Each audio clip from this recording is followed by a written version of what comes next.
Ābrams aizgāja no Ēģiptes uz Negebu, viņš un viņa sieva ar visu, kas viņam bija, un Lats kopā ar viņu.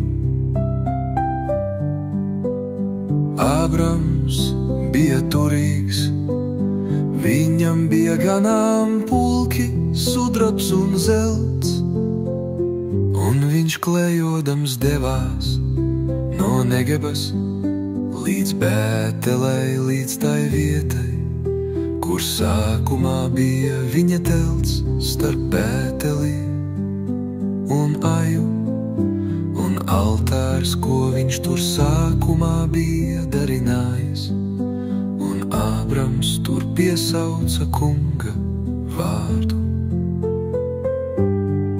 Arī Latam, kurš gāja kopā ar Ābramu, bija avis, vērši un teltis,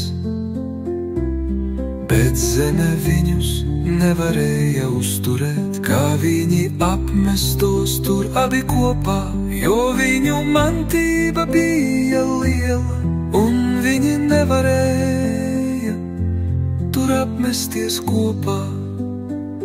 Un starp Ābrama ganāmpulka ganiem un Lata ganāmpulka ganiem bija strīds. Tolaik tai zemē dzīvoja kanānieši,